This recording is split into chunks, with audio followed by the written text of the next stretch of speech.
All right. So again, welcome everyone, and I'm very, very honored to have Pathfinders for Autism as our guest speaker on this 14th of April in our month of autism acceptance. I think this is going to be a really helpful presentation on a number of levels. One, just to connect parents, family with a community resource that Pathfinders is. And also, of course, the presentation by its title is going to give us a lot of helpful information about autism. So you probably know quite a bit yourself already, whether you're in the field or a parent, but you always benefit from some reinforcement of learning, or you're going to learn new information. And then what I've really been talking a lot about with families is helping others in your family, aunts, uncles, grandparents, better understand your child's disability. So we are just really grateful for your time, Nikki, and I'm going to give it a quick bio. So she's an advocate, a mother, and a creative professional committed to supporting autism community through education, empowerment, and design. She has 15 years of career experience in Baltimore City as a first responder and emergency call taker.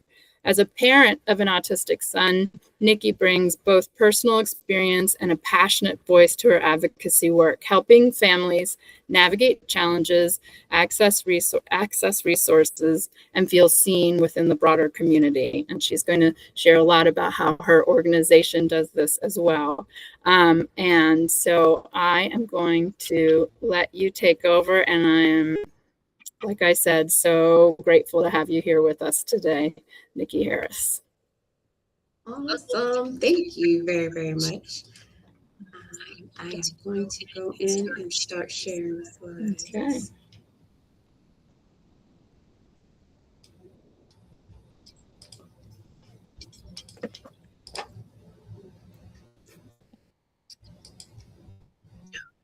Okay. Everybody see everything okay? Yes.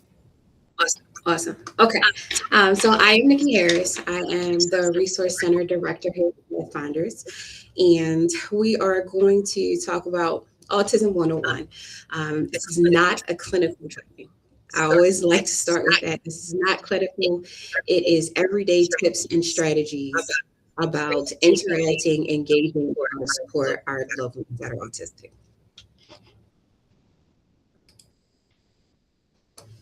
Autism spectrum disorder. So what is autism? Autism spectrum disorder, which we're just going to refer to as autism throughout the presentation, it includes Asperger's disorder, pervasive developmental disorder not otherwise specified, PDD-NOS, is a complex, lifelong developmental condition that typically appears during early childhood.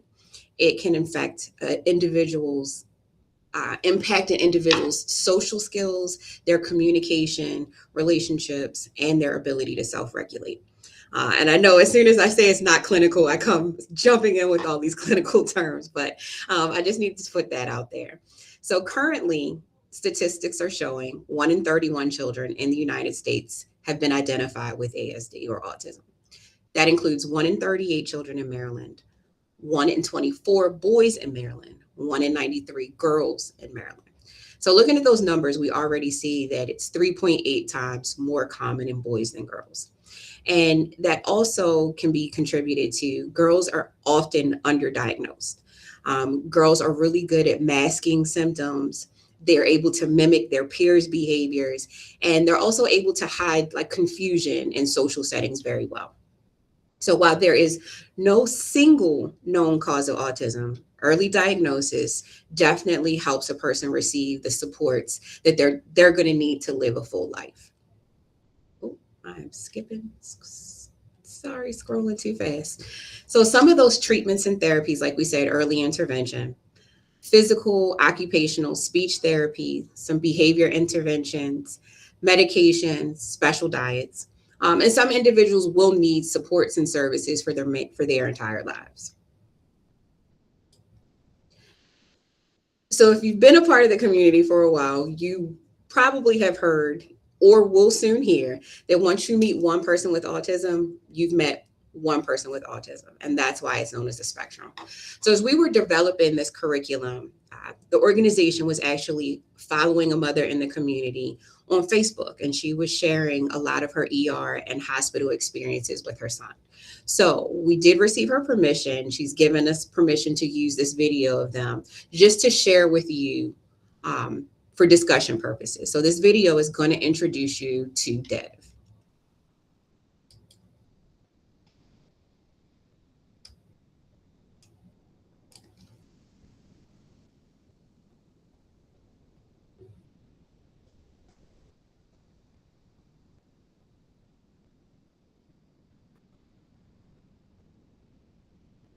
Nikki, I don't have audio. I'm not sure if you.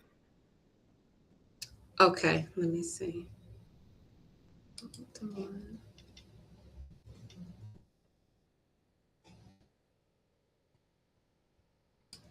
Let's see if I can redo that.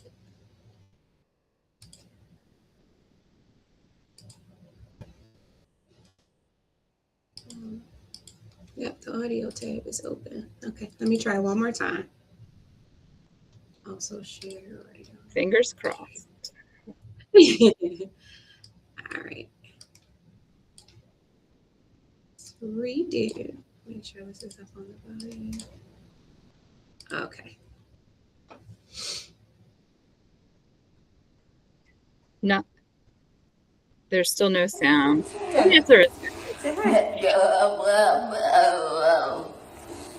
Do you not want to be on camera? Usually you like it. You want to make a video?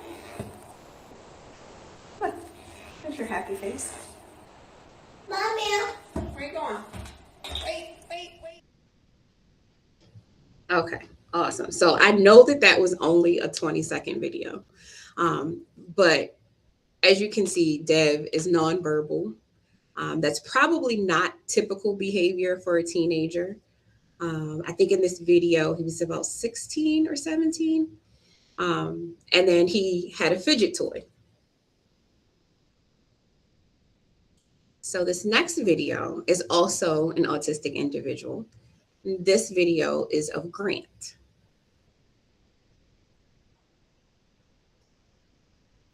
One time I was coming home and I saw this police car that was pulling out from the left, but of course I had the right of way, so I went by. But the speed limit's 50 miles per hour, but you can go up to 55, or maybe just 60, but that's about it. But still, when I saw the car, I kind of slowed down a little bit and picked up more of the speed, but then he started catching up with me and I saw him getting closer, so then that made me feel, oh no, is he pulling me over, or am I gonna be am I in trouble? And so then I put on my right blinker and pulled over, and then I saw the flashing lights then go on, and he came up to me and he asked me, why did you stop? And I said, I thought maybe you wanted me to stop, because I saw him, right behind me, so very close, almost right on my tail. And then I thought, so he asked me if I had too much to drink, and well, of course I didn't, and so I said no, and of course he didn't know that I had disabilities, and I didn't bring it up either, because I don't know if I should or should not, but anyway, he checked my license, of course, but he didn't give me a ticket. All he said was just be aware, not to just slow down or anything every time I see a patrol car or anything like that. But it was okay from that point on. I mean, I didn't get a speeding ticket or anything, but that made me aware that of not to be afraid of, if I see, just obey the laws, and be careful. But as long as I obey, there shouldn't be a problem. Awesome. So as you can see, this these videos are two completely different individuals. And so you might have noticed Grant didn't make eye contact with the camera that often.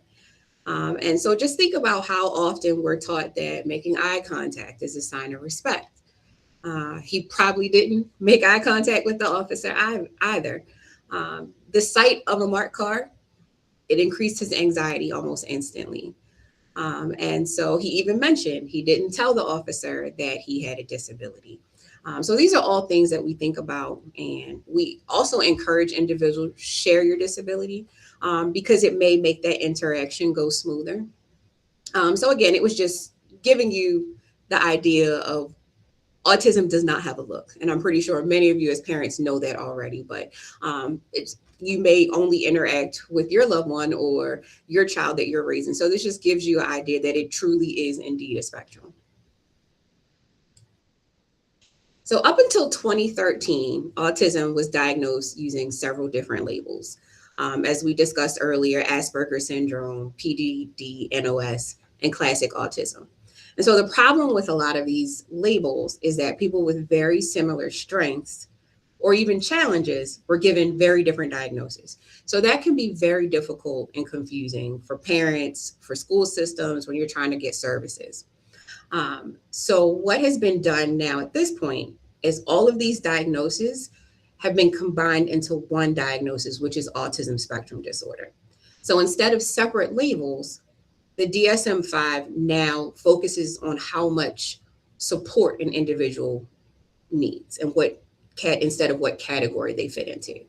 So the tricky thing about labels, and what I try to remind parents especially, is that levels don't measure intelligence, right? So it doesn't mean that someone that is level 1 is smarter than someone who's level 2 or level 3. They're not permanent. Support needs can change. So these levels are based on the level of support that an individual will need. So depending on the age, depending on their access to services, they could be diagnosed at a level 3 when they're younger. With the appropriate supports, they could go to a level 2 or a level 1. So as an example, someone with Asperger's syndrome, if they were diagnosed between 2013, probably today would be diagnosed as autism spectrum level 1. And so just to reiterate, like autism level 1, it's an individual who needs supports, but you probably wouldn't even recognize their diagnosis unless they did not have those supports available. Level 2, someone's going to need substantial supports. It may be obvious to the casual observer, even if they have supports in place. And then autism level 3, an individual is going to need very substantial support. So again, depending on levels and anxiety levels, like Grant could be diagnosed at an autism level 1, but you may see some characteristics at a level 3 depending on their anxiety. I know many autistic adults that are verbal, but when their anxiety kicks in, they now have selective mutism and they can't talk. So a lot of times, whether it's in educational spaces, whether it's out in the community, people don't see ability because they look at the level of supports that people need. So just to give an example, this guy here, Roman. So this is my son, Roman. Roman was diagnosed before 2013. And so his diagnosis was PDD NOS. So today, with supports, Roman is a level 2. So what we like to remind people is presume intellect. And that simply means assume your child is capable of understanding, learning, and thinking, even if they can't show it. So because someone has a lack of speech, a lack of eye contact, it does not mean that they're not intelligent. So when we presume intellect, you want to speak to your children respectfully. You want to assume that they understand what you're saying. You don't want to talk about them as if they're not there. Use age-appropriate language. Roman is 21. I would never talk to him like he's 3. And then offer supports and tools instead of just lowering expectations. So since I know his verbal communication skills are lower, he has the option to use sign language or a speech device. So again, it's assume competence first, and then giving our child every opportunity to show us what they're capable of learning. Autism affects different areas of impact. And so those main areas are communication, sensory processing, social interactions, and behaviors. Okay, exercise time. So this may be a little tricky because no one has their camera on. But Ramsey, if you can check the chat for me to see if anyone typed hello in the chat. Okay, I will check. Okay. All right. For those, we have 2 participants. So you're asking us to go to the chat feature? Nope. I just want to see if anyone already did Nope, it. not yet. Okay. So on the very first slide at the bottom, it said type hello in the chat. And then on the previous slide we just had, it says raise your hand. Oh. So I did both, so that way if someone had their camera on, then they would have raised their hand. So the individuals that we have, did anyone by any chance raise their hand and we just didn't see them? Including myself, I missed that. I was just, yeah. Okay. So why didn't you, I'm going to pick on you, Ramsey, because you're on camera. So why didn't you raise your hand? I think I was just focused on what you were presenting, and I wasn't reading all of the words on the slide, and I was just thinking about and listening to what you were saying. I just missed that it was there. Raise your hand. Okay. Okay. What would have made you raise your hand? Either you saying it, like pointing it out on this slide. You can see the directions and then say, like, the verbal directions would have helped me, or I don't know, visual support, like very obvious. Okay. Something like that. Okay. And the chat comments are actually popping up. So Cheryl said a verbal cue. Mm-hmm. Okay, awesome. So this is just an exercise to show that information, when given, is processed differently. Mm-hmm. So we can't assume that the information, the way that you're giving it, is automatically going to be processed. Because I'm pretty sure if I'd have said, okay, everybody raise your hand, you would have raised your hand. Right. But for instance, with my son, if you raise your hand and it's something he's never done, he's going to need a visual prompt for what that is. So sometimes when communicating, you want to think about, am I giving a verbal prompt? Am I giving a visual prompt, or even a written prompt in some instances? All right. So what do you all think someone told this little guy here? What instruction do you think he was given? And you can type your guesses in the chat. There are no right or wrong answers.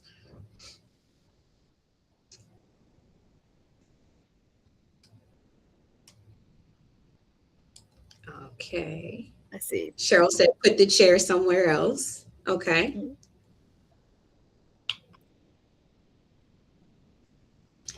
How about take a seat? He's literally taking his seat. And I can tell you, my son, this is him. If I say, Roman, take a seat, he is going to pick up that chair and take it somewhere.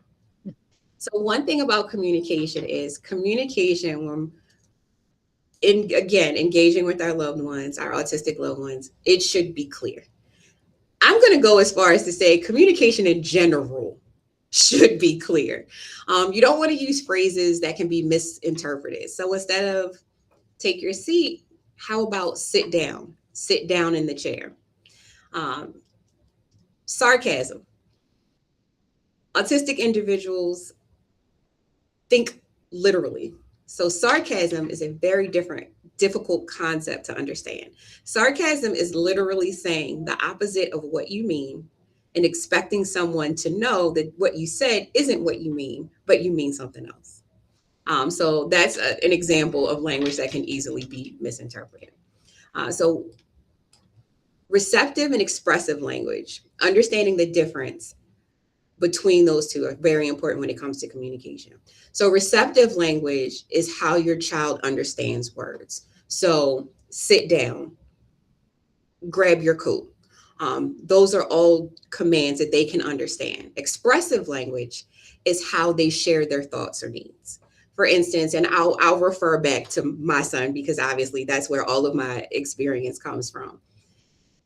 I don't need any devices, sign language to communicate with Roman. I can say, grab your coat, let's go to the store. I do need to be specific, but for the most part, my verbal language is okay. When it comes to his expressive language, he's nonvocal. So he needs to use sign language or his communication device. So expressive language is how your child shares their thoughts or needs. It could be a gesture. If I'm drinking tea out of a cup, he's going to come up to my cup and point to my cup, and I know that's what he wants. So understanding that understanding language and speaking language aren't the same skills. We're used to it happening simultaneously most of the time, but an autistic child may understand more than they actually can express to you.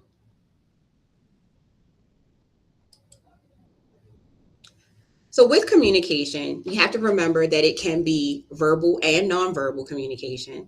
An autistic individual may be verbal, but may not be able to sustain a conversation. So they may have the ability to use words, but they may not understand what those words actually mean. Some will cite scripts or use echolalia. I have a coworker whose son, you would observe him having a conversation, but we all know he just quoted a scene from Toy Story. There are other alternative modes of communications, like we discussed, devices, iPads, other assistive technologies, gestures, sign language, and picture exchange cards. Individuals that have communication language processing are a lot of times more visual learners. So these are an example, and I think we have some more updated ones, but these are examples of picture exchange cards and symbols. Sometimes they're on boards, sometimes they're on devices. My son actually has a flip card with the ones that he uses most frequently, just in case his device dies. Another factor that goes into communication and language processing disorder is time. So we have something called the 20-second rule. So I am going to set a timer for 20 seconds just so you can see how long that is. So I'm going to start now.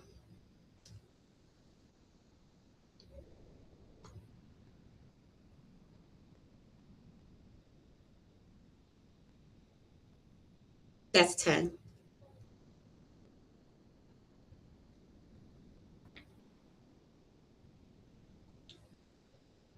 That's 20. Yeah, that is. I remember that as a special education teacher. Wait time is so important, but it's just really difficult to leave that much silence. It's got to train yourself to do it. Yeah. And so think about how many questions you can roll off in 20 seconds. So morning, breakfast time, where are your shoes? Did you eat breakfast? What kind of cereal do you want? Did you finish your homework? Is your sister awake? And so not only do they not know which question to answer, that 20-second processing time starts over every single time you ask additional questions. So for many autistic individuals, talking's not automatic. They have to think about what you just said. They need to hear the words. They need to figure out what the words mean. Then they have to think about what they want to say back. Then they have to find the right words. And so all of that happens step by step, and it's not automatic. And of course, it's different for every child that you interact with. So again, my son, he can hear the words. It usually doesn't take him long to figure out what it means. But if he then has to look for his device or it's requiring a response, All of those things are separate tasks. So you have to remember it's going to take them longer to respond. So silence, it doesn't mean they didn't hear you. It doesn't mean they're being defiant. It doesn't mean they don't understand. And then stress or anxiety can make that time frame even longer. So just imagine if you're upset and you're anxious and you're asking these questions, or you're yelling, you're now adding anxiety to a process that already takes them some time.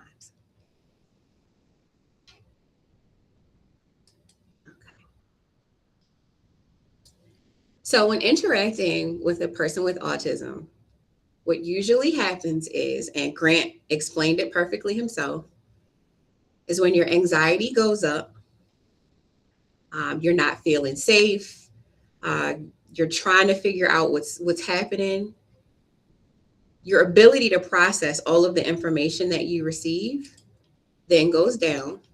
So as your processing drops, that could look like someone shutting down, it not responding. And as you can't process that information, you then see behaviors increase. So an increased anxiety means the processing goes down, the behavior goes up. And those behaviors could look like, again, shutting down. Roman, if he's too overwhelmed, he's just going to walk off. He's just going to walk away. He's going to leave the situation. It could be repeating words. It could be stemming. Sometimes he'll run back and forth. It could be the individual is just getting upset. So we always try to communicate that there are no bad behaviors. Behavior is simply communicating. It's their way of saying, I'm overwhelmed. We need to figure out what the anxiety is. It could be loud noises. It could be you giving them too much information. Try to use simple words. So once the processing improves and they can understand and take the information, most of the time the behaviors are going to decrease as well. So again, anxiety goes up, processing goes down, you're going to see more behaviors. Another area of major impact is social interactions. So individuals may not make eye contact. We spoke about that earlier. I've had autistic adults explain to me that seeing and hearing require two complete different levels of concentration, and some can't do both. In our house, that was something we had to work through because having all boys, it's a sign of respect to your dad to look him in his eye when you are talking to him. With Roman, we understood, and my husband had to learn it. If you want him to effectively hear you and process what you're asking, he can't look you in the eye. Again, it's not that he's being disrespectful. It's just he has to focus on which one is more important, and he wants to hear what you're saying. Social interactions as far as social cues, body language, may not understand personal space. Most of my conversations with my son happen right here. If we're out in public and he's interacting with people, he's going to be right here. So a lot of times we have to remind him that you have to have space. Some may be huggers or kissers. That was the case in our house, and we had to kind of create a system where we taught that you have to ask first. So I even started asking my son, is it okay to hug you? Because for him, building that routine, whatever we do in home, he kind of takes it out. So when he's at school with his teachers or his peers, he'll pull out his iPad and he'll ask for a hug. So a lot of those social norms aren't automatic for our loved ones. Those are things that have to be taught.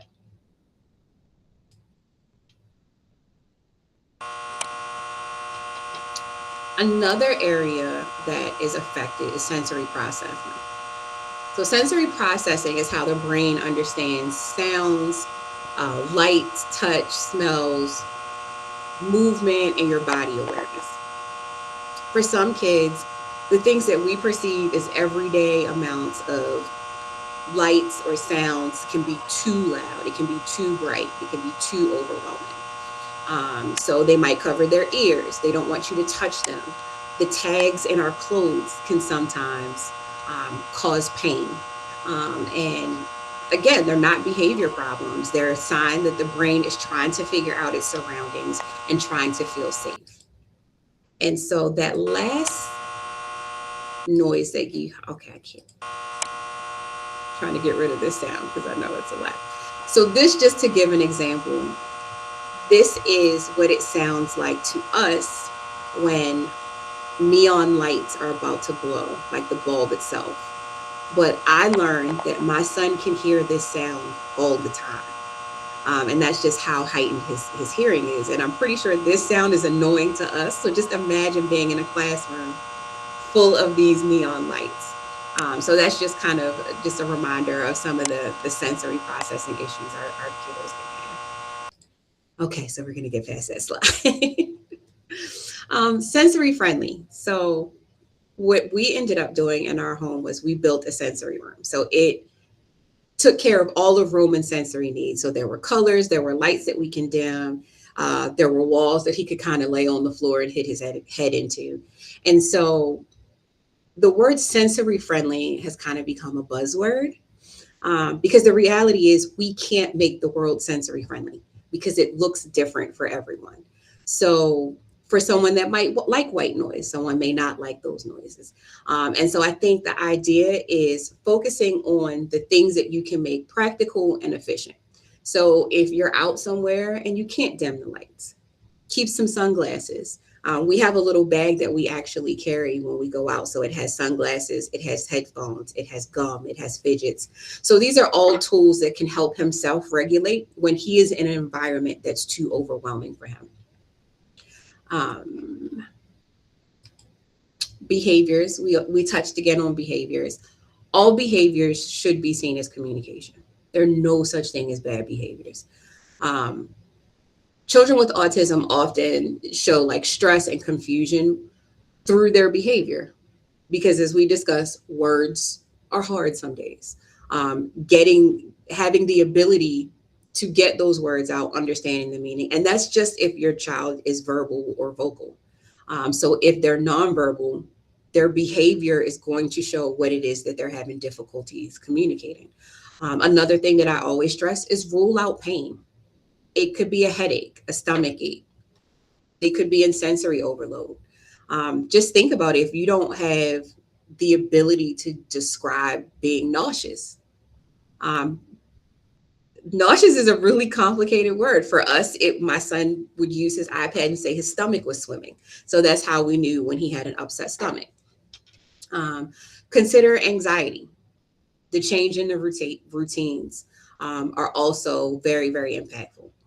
Also stress obsessive tendencies and impulsive acts. Let's try to redefine that.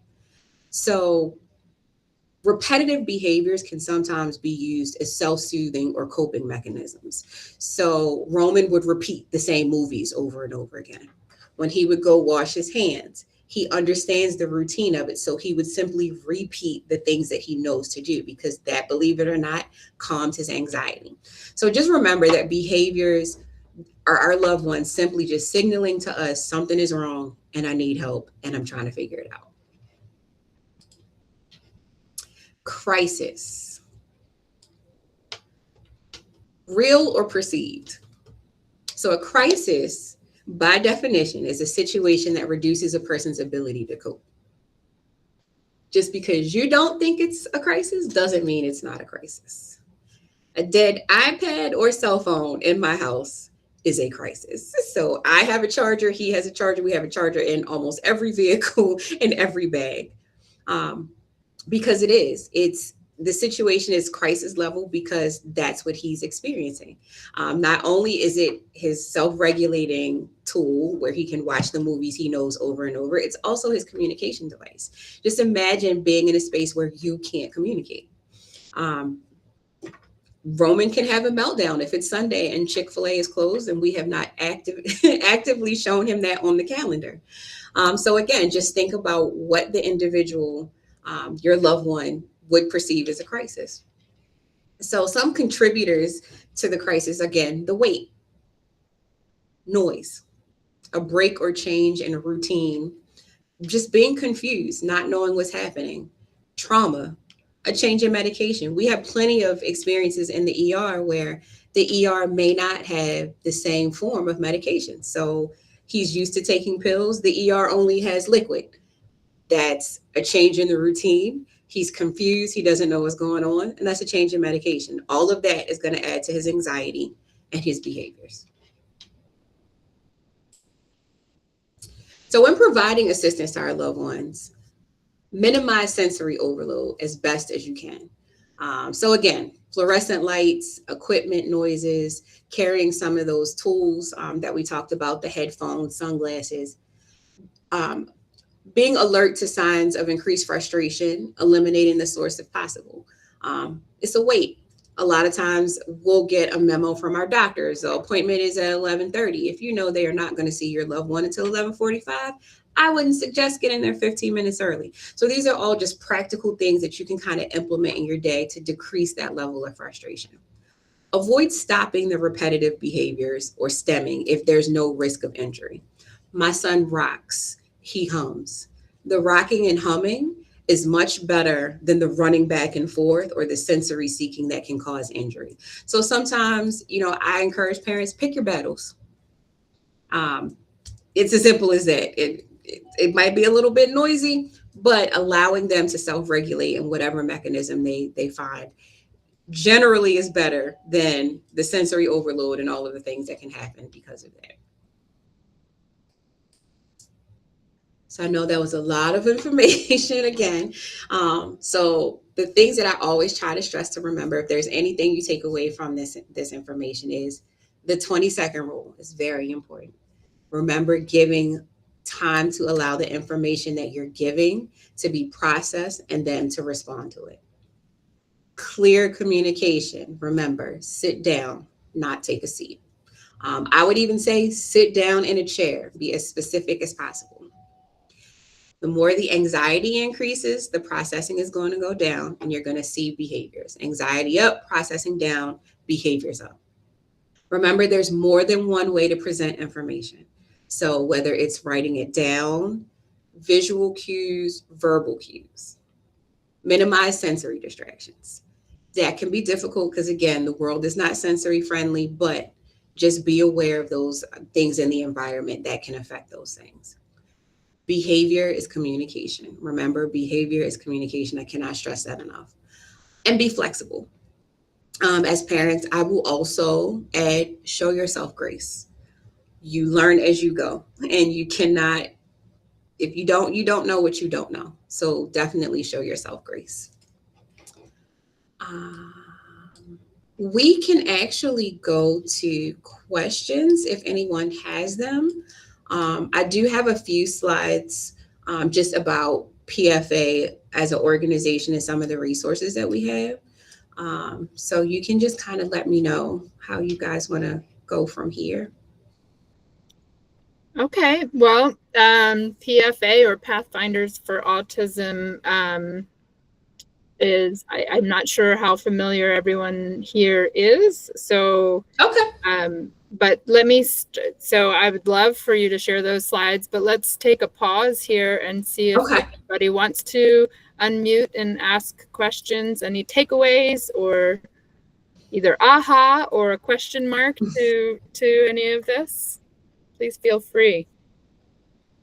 And just reminding you, we are recording.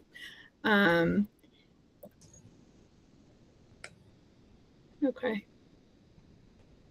Maybe if you do have those couple of slides, and then I'll stop the recording, and that sometimes is helpful. People are more comfortable with questions. Yeah. Okay. That's awesome. I will run through our slides.